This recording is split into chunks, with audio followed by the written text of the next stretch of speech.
Illini legend Stephen Bardo had some choice words for the Illini. Let's talk about it.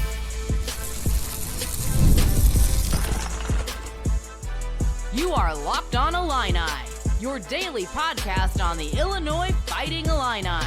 Part of the Locked On Podcast Network, your team every day.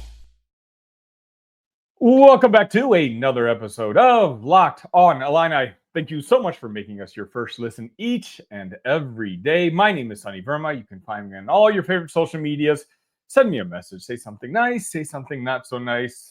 Just keep it constructive. That's all I ask. If you're here, if you enjoy the content, make sure you hit that like button. Make sure you're subscribed. We've passed 2,200 subs this week, and we're well on our way to 2,300 subs. Let's get there by the end of the week. That would be wonderful. Today's episode is going to be an interesting one. I'm going to be talking about Stephen Bardo and some choice comments that he made in regards to this current Illini team and some of the recent losses that they've had. And just because I didn't want to just have my take on it, this is one that I know there's a lot of content creators out there discussing. I wanted to get another viewpoint on it. And there's no other viewpoint I trust more than, of course, friend of the show, JR. Thank you again for coming on. Glad to be here and glad to be talking about Stephen Bardo. Always a pleasure talking about him. Absolutely. Steven's I just told JR right before we got started here. One of the cool things about me becoming Illinois focused, a content creator, is I've been able to talk to Steven. He's been on the show previously before. So he's an Illini legend. Like I said, I'm literally on the show. If you're watching on YouTube, I've got a Flying Illini hoodie on. And, before we start talking about that, JR, I mean, is there a cooler nickname in history than Flying Illini? I'm maybe Fab Five, but that's pretty much it. I don't know. Crab Five is pretty cool. Crab Five is pretty cool. I mean, any of these basketball names, there's a reason they stick, right? They're cool. The lame ones don't stick. We forget about this. Exactly. Okay, so to give a little gist, if you're not in the know or if you're not on social media, and maybe if you don't follow Steven's channel, which I highly recommend you do. If you're an Illini fan, of course, you should follow Steven's YouTube channel. The gist was he was understandably, like a lot of Illini fans, pissed off at the way Illinois lost against Duke. Not just that it was a 43-point win, but he said, the team was lacking fight. And, when you have walk-ons coming on and shooting three-pointers that, at some point he would have been out of the game because he would have gotten a couple technicals. He would have tried to, throw down with somebody. And he says there's kind of a lack of fight from this Illinois basketball team. And it was not just Illinois. He talked about other teams as well. But of course, him being a former Illinois alum, that's kind of where his frustrations were focused. He talked about how maybe the reason being is, we've got players from Lithuania, Slovenia, or all these different places in the world, and they just don't care about the Illinois brand so much to, defend it and I guess, wear it proudly as a badge. JR, is that kind of a fair way of me describing it? Yeah, I think so. And I think he was also just, talking about your pride as a baller too, yeah. Right? Like you getting 40-pieced like that. I mean, what are you going to do? You're just going to keep going up and down the court and okay, the time goes on and whatever, I guess they'll score again. I guess we'll shoot up a three or something like that. He didn't, I'm not quoting him exactly, but sure, yeah, that was kind of the gist of it. So, Jared, I will give you the floor first since you are the guest. What were your thoughts on what Stephen had to say? Yeah, so when I was watching it live when he said it, because I enjoy Stephen Bardo's channel, try to catch him live whenever he's on, and just so happens I'm normally free at those times. And so he has a lot of really good content, not just Illinois-wise, but Big Ten basketball-wise. And as somebody who runs a Big Ten channel, I try to consume as many, Big Ten creators out there because I think it's an important thing that we're doing. But anyway, it reminded me a lot about the conversations that I had in the offseason about this roster and the way it was assembled. I was critical of the way that Brad Underwood had assembled this roster, and to be fair, I was also critical of the way Matt Painter had assembled his roster. I felt like it was kind of two major differences, right? Where you had Illinois essentially bringing in transfers and also guys from different countries who, yes, were freshmen, but they've also been playing professional basketball, so they're kind of transfer-esque, not so much college basketball players, but transfer-esque. And then you had Matt Painter, who was bringing in essentially all freshmen, and I was critical of Painter because I said, no, it doesn't matter how good of a developmental program you are, those freshmen are not going to develop in time in order to be contributors for this team. Look what's happened. You have basically 3 players on this team that contribute, and Caleb First does his best, but he's not a starter in the Big Ten. And on top of that, you have, Miles Colvin, Cam Heide, they're doing their best, but they've kind of fallen off. And so you put a lot on Jakari Harris and CJ Cox, which I'm critical of that. I was also critical of this Illini team and the way it was constructed. Number one, because I was worried how long it would take for guys to gel together who have never played together or who have limited time playing together. And number two, I was critical of, are these guys going to fight for the Illinois brand? Are these guys going to understand what it means to be an Illini, like the alumni have, like so many others who have come before them have? And while I don't want to question all of that just based off of one game, I think what Bardo said made a lot of sense from the fact of, at what point do you just get pissed off and say, you're not doing this to me anymore? You're not doing this to this team anymore. You're not doing this to the school anymore. And some people would ridicule and call them crybabies and stuff like that. Listen, I'm an Ohio State fan. Most of you probably saw the fight after the Ohio State-Michigan game where, they were fighting about the flag and everything. A lot of people said they were babies, showed on the field. And I said that to a certain extent, but I also said these are guys that care about Ohio State. They don't want to see a flag planted on their field. Well, I think at some point you have to have guys who care enough about Illinois basketball to say, this isn't going to happen to this school. I wear this team on my chest. I wear this jersey for a reason, and I'm not going to let it happen. And even though maybe it takes pushing a guy some extracurriculars, it is what it is, because I want to see some fire. That's kind of where I come at it at. I totally get that.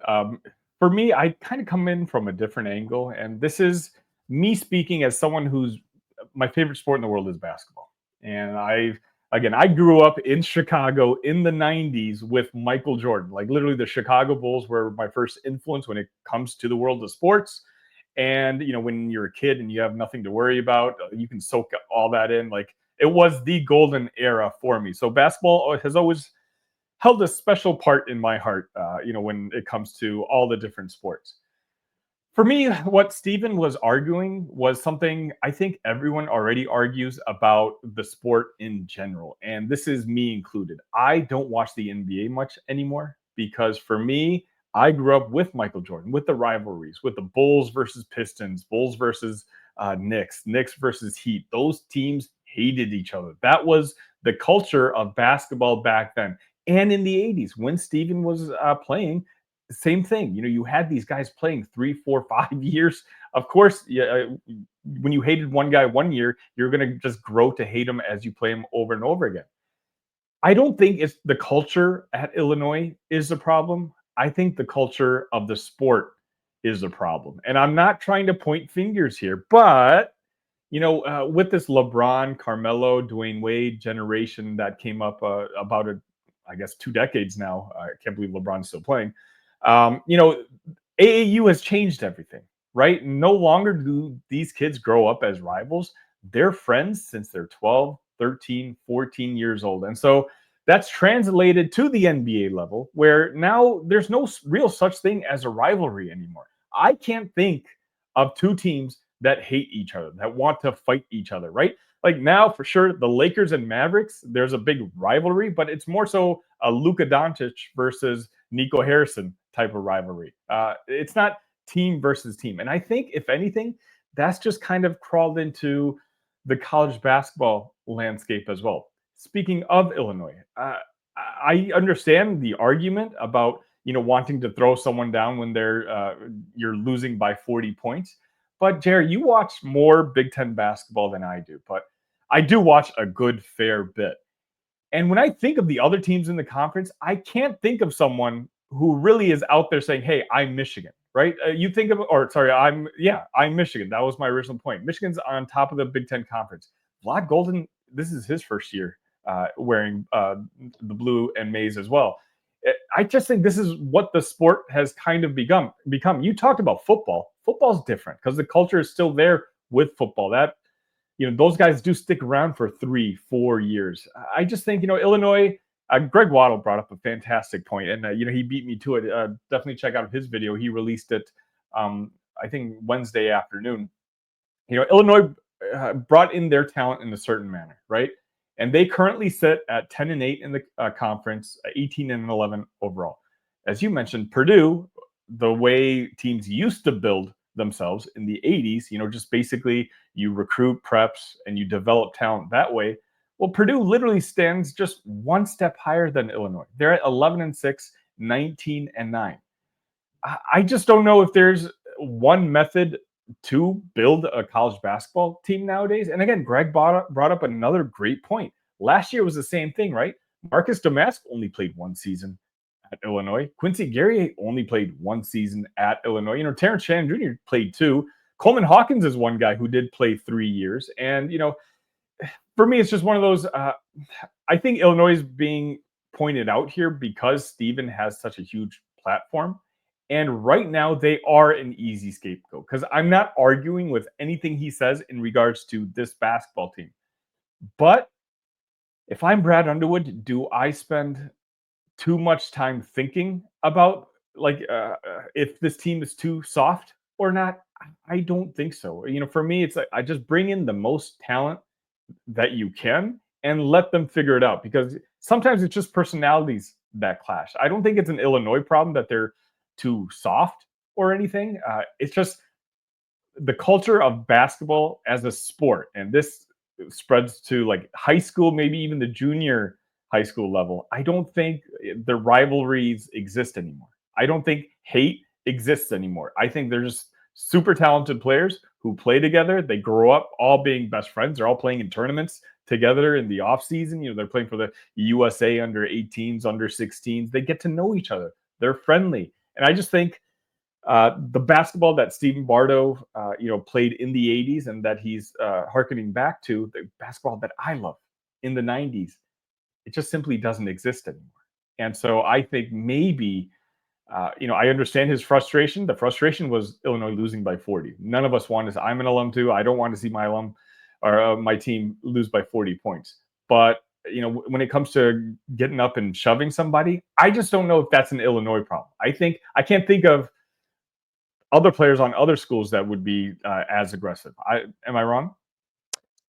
I don't think you're entirely wrong. I do think you're right that the focus doesn't need to be solely on Illinois here, and I don't think Bardo was doing that. I think it was more so just because, he's passionate about his school and his alum, that kind of stuff. I don't think, people are, at least I haven't seen it. Maybe there's always trolls on Twitter, whatever. You just got to ignore the trolls. Calling Illinois soft nationally, because you're right. This is something that happens kind of all over basketball now. And I think that's a great point. I will say, though, I think the thing that Brad Underwood could do and possibly, learn a little bit from, and I think a lot of teams could learn from this, is, keeping guys in the program who are those leaders for your team, who are going to be there and, help the other guys along and be those fighters or emotional leaders with everybody else. You look at Indiana, and I know, nobody wants to, model everything after Indiana. I get that. But even Bardo pointed out Indiana. What did Mike Woodson do in that Purdue game? He started Luke Goody, Anthony Leal, Trey Galloway, Miles Rice, and Malik Renew. Miles Rice is the only guy out there. Well, Luke Goody, but he's from Indiana. Miles Rice is the only guy out there that was a transfer, starting in that game. Everybody else, either grew up an Indiana kid or has been on that Indiana team for a while. And I think that works well for one game. I don't think you can do that for an entire season. I just think you have, you kind of get out passionate, too much passion, and it can kind of get to you. But I do think there's moments in a game like that where you do need those guys out there. You do need those guys who understand the rivalry, who understand what it means to put on those colors, those jerseys. You do need those guys, not just for themselves, but to lead the other guys as well. I don't think Umar Ballo against against Illinois when he shoved if he at said, the end of the game. I don't think that's the kind of stuff we need. I don't think we need cheap shots, and I'm not advocating for that. But what I am advocating for is what we've seen Luke Goody do on the sidelines a few times this season. We're in the huddle. Mike Woodson takes a step back. Luke Goody's in the face of, Kanan Carlisle and Umar Ballo and Mackenzie Mbako going at those guys and making sure they understand what they're playing for, what it means to play in that arena, what it means to play on that floor. And I do think that Brad could benefit from maybe having one or two players that he recruited to stick with the Illini for more than 1 year. Marez Johnson is a great option. Ty Rogers is a great option. There's other guys on this team that could be there for a while. It's just unfortunate that this year you basically have all brand new players, and really your only player who was from before, Ty Rogers, is redshirting now. Right. So it is what it is, but I don't think it means anything terrible for Illinois. I just think it's something that Brad Underwood could do to adjust, and it would benefit his team, and I think the fans would appreciate it as well. Yeah, that's a lot of the reasons that, when I kind of think about next year's roster, like I'm ready to bring a guy like Kylan back. I'm okay bringing a guy like Trey White back. You're talking about two guys who are not only, in their second years playing for Illinois, but they'd be seniors at the college basketball level at that point. Ben Hummerkaus, I wouldn't mind having him back in the role that, he seems to be playing, at least from the Iowa game. Again, it's culture. And this team right now is replacing 10 guys, and it's tough. Right. And the one guy who was a leader of that locker room and who I think Brad was counting on to be the leader of that locker room told Brad the day of the first game of the season that, hey, I'm actually not going to be playing. I'm going to be redshirting. So it's one of those where I don't think it's an Illinois problem. I think this is going to just kind of be a general, can Brad fix things? Sure. But I think they can be fixed as soon as next season. I just think when it comes to the overall passionate, when it comes to like the aggressiveness and the hating your rival, I just don't know if it exists as much in this sport anymore. Let me know if you guys agree in the comments. Do you agree with Stephen? Do you think that side of basketball is still out there, that maybe Brad's recruiting the wrong type of guy? Or are you kind of siding with me and thinking that, the problems with the NBA are just kind of creeping to the lower levels? I'd love to hear your thoughts, and we'll get to more. Can I say one more thing real fast, Sonny? Absolutely. All right, last thing I'll say. I agree with the hating the rivals and all that stuff. I will say, though, Mark Titus, I think it was a show last year, he was talking about how terrible Ohio State was and just how, awful they were. And he said, at a certain point, you have to hate losing more than you love winning. And I think that speaks to some of this as well. How many guys are out there, not just on Illinois, but how many guys out there in basketball today hate losing more than they love winning? And I think, that's kind of a mentality that's been lost a little bit today to further prove your point that it's just kind of basketball the way it is today. Exactly right. All right, more right after this.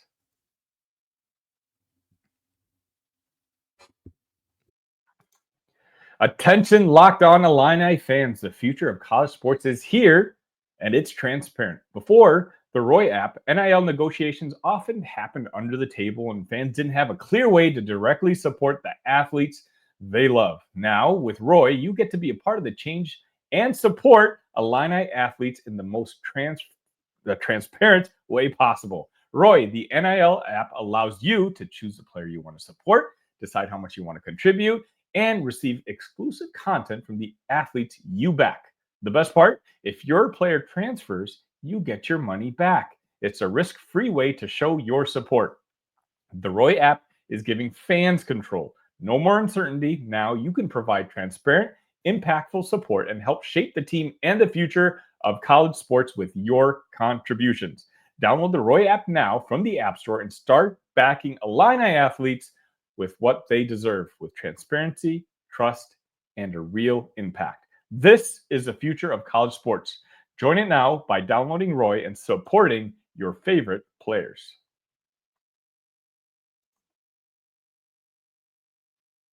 And welcome back to Locked On Illini. If you haven't already, make sure you've hit that like button and make sure you're subscribed and send it all to all your friends. Let's continue to make this channel grow, especially in terms of Illini fans. This is already the second biggest Illini channel in all of YouTube. And folks, I've only been around since Memorial Day last year. So let's continue that forward progress.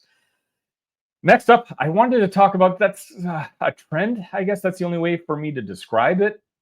That's been going around lately. Nebraska this past week announced that they're no longer going to be playing their spring game. And that's been true for Ohio State, a reason that I bring JR on, I believe USC. And again, one of the reasons I want to bring JR on was not just because he's a super good looking guy and he knows his stuff, but he wrote a very interesting article just about this very topic, which I'll have the link in the description. JR, I'll go first in this sense. I gave you the floor last time. For me, I've never gone to a spring game in my life. And that includes even when I was a student. For me, I don't quite understand the point. At least on an X's and O's scale, I think it's just a practice game, and I think it's for the culture, for the fans, for everyone to get together and tailgate and drink with the people that you're watching during the off season. I don't really get the point in the sense where Lovie Smith and Brett really they're very secretive. They don't like to get any of the edges out to the future opponents. The game week one opponents. They don't want to give out any secrets. So a lot of times you see very vanilla plays. I remember last year's spring game, we saw Donovan Leary have a fantastic spring game. And a lot of people were questioning, hey, will Leary one day supplant Luke Altmaier as a starting quarterback of Illinois? And the answer was clearly no. To me, it was clearly no back then. But, the whispers started happening, and Luke Altmaier responded how? By being one of the best quarterbacks in the Big Ten. So I guess I'm just curious on your thoughts. If Illinois, for whatever reason, decided to cancel their spring game, I'm being honest, nothing in my life would change. Maybe for the worse in the sense where that's one less thing I can cover right here on Locked On Illini, so I lose some content ideas. But when it comes to enjoying things, it's just a glorified practice to me. I don't really pay much attention to it because I don't think it means all that much. Am I alone on this island?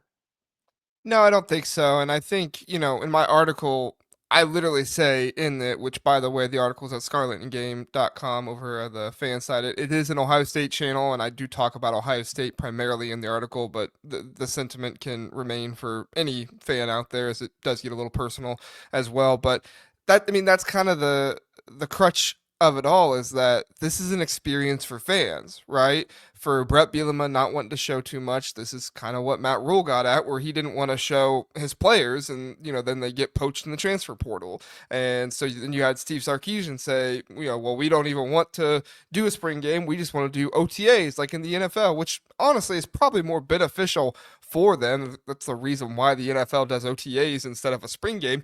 But to me, it's a special piece of college football that is different from the NFL, and it remains something that if it goes away, it's just one more way college football is becoming more NFL like, which I've not always been critical of. I do think there are aspects of college football changing to the NFL that's good for the game, but this is one in particular that is kind of personal to me, because I remember going to the spring games as a child with my dad, sometimes with my uncles, and maybe my mom was there a few times, and it helped kind of accelerate my fandom a little bit. And I think that's what it does for a lot of younger fans. Spring games oftentimes don't cost very much, maybe $8-10, and kids who are 5 or younger typically get in free because they're just doing whatever they can to try to fill the stadium a little bit. And for a lot of people, that's kind of maybe their first time, sometimes their only time, because tickets right now are just getting so darn expensive to all these games, especially at Ohio State. I'm not sure what the ticket prices are at Illinois, but the ticket prices are, they're what? They're all free. Oh, okay. Well, there we go. Yeah. But even in this scenario, sometimes I don't want to take my, son or daughter to a regular game, because I'll tell you a story. I went to the Ohio State Indiana game, 2 seasons ago, and a fight broke out in the stands because 2 guys that were drunk decided they want to fight each other, an Indiana fan and an Ohio State fan. Now, I love going to the games. I'm not going to take my 3-year-old daughter to that though. If there's guys in the stands who are fighting each other. And so a spring game is a little bit more of a more chill environment. People aren't arguing, people aren't in the stands getting upset with each other, and it's just a way to kind of accelerate that fandom. On top of that, I have friends that, they room together in college, and that's like their one time a year when they get back together. They go to the Ohio State spring game, or they go to a spring game someplace else. And I just think for the fans and for the aspect of college football, it's important to keep. Are we going to lose a whole lot? No, not really. Because like you said, Donovan Leary has a good game, and it's like, that didn't change anything. It doesn't really change anything there, but it is an experience for the fans. And so it does concern me. Are we going to take this experience where people go into the stadium and they kind of get to be fans and get this experience with their kids and do that? And are we just going to turn it into, a concert with dunk tanks out on the campus, which admittedly would probably be fun too, but not nearly as impactful in my opinion. Yeah, and again, it's hard for me to say one way or the other. If Illinois continues with the spring game, fine. And I think Brett will, because Brett is very focused on, connecting with the community. This isn't Ohio State football where, there's season waiting lists for season tickets and whatnot. Right now, we are trying to build that fan base and try to sell out Memorial Stadium. We're not at that level yet. So a lot of these folks, like you said, if the tickets are free, they'll be able to come. And those people who are maybe a half hour's distance from Champaign, who've never gone to a football game in their life, well, hey, once the preview magazines come out, Illinois is going to be projected to, possibly win 8, 9, 10 games. And hey, that's a pretty good football team down the street. Let's go watch them. And so, yeah, in that sense, having like a family outing and meeting with your buddies or whatever, just having an excuse to have a couple of drinks, drink some food and watch your favorite football team, it can build a fan base. And I think Illinois right now is at the point where they do need to kind of build the fan base, at least on the football side. But I completely understand why an Ohio State can cancel theirs. I can understand why a Nebraska wants to cancel theirs, because they don't need to build a fan base. They've already got one of the most passionate fan bases in the entire sport. So for me, as long as we just all acknowledge that, I think any true football fan would say that, hey, you are giving up a tactical advantage by having the spring game. I hope at that point you would rule that, hey, we don't need the spring game. But I think right now, with how vanilla Brett Bielema does play these sort of games, I'm okay that it happens. I guess the gist of what I'm saying is I'm okay if it happens, and I'm going to be completely fine if Brett Bielema decides that it's not going to happen. And I wouldn't be surprised if moving forward, a lot of the top teams do, especially now with how much money is involved with each and every game and, making it to the college football playoff. I would not be surprised if a lot of the blue bloods and, even levels below just start canceling these spring games moving forward. Yeah, and I'm right there with you to the point where it's like, you don't need to show anything. And honestly, just get the fans in the stadium, play some music, have a good time, maybe get the band to show up and, maybe throw some one-on-ones in the end zone. Maybe, do some, I mean, it's been outlawed now, but the Oklahoma drill or something like that. Just do some stuff on the field that's fun, and you get to see the players that you're excited about. And at the end of the day, your kid gets a little logo on the cheek and they eat a hot dog. It is what it is. It's just a good time. It's always a good time with you, JR. Let the folks know one more time where they can find all your work. Yep, the Big Ten Huddle is the main stuff. Big Ten, everything over there. Twitter, Instagram, all the content's on YouTube. If you want to read my Ohio State writing, you can go to scarletandgame.com. And then whenever Sunny invites me over here, hopefully I did a good enough job this time he invites me back. We'll see. It's just a matter of time before you take over for me as the host of Locked On Illini. Thanks, JR. Thanks.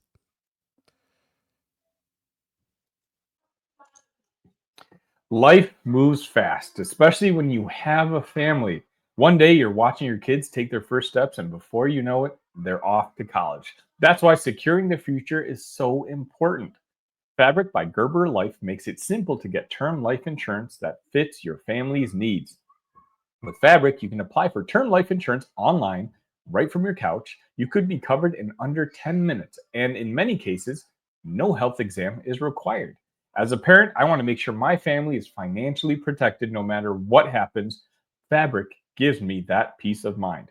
Fabric also offers free digital wills and access to investment accounts to help you plan your child's future.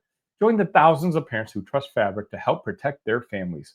Apply today in just minutes at meetfabric.com/lockedoncollege. That's meetfabric.com/lockedoncollege. Policies issued by Western Southern Life Assurance Company, not available in certain states. Prices subject to underwriting and health questions.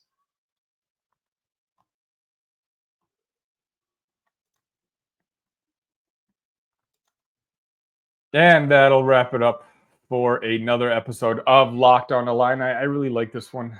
Please send this one to other Illini fans. Again, there's a lot of people talking about that Stephen Bardo clip. I'm going to be sending it to him. I hope he doesn't take offense to anything I say. Just continue your continued support. I can't say it enough. Thank you all so much for continuing to let this channel be one of the fastest growing channels on the entire network. We don't have many games until Sunday, but that doesn't mean that there's going to be a lack of content here. I'm going to have a Michigan preview for you. I'm going to be talking about this new Illini defense that's shown up as of late, and just content every single day right here on Locked On Illini. So until next time, ILL, love you guys.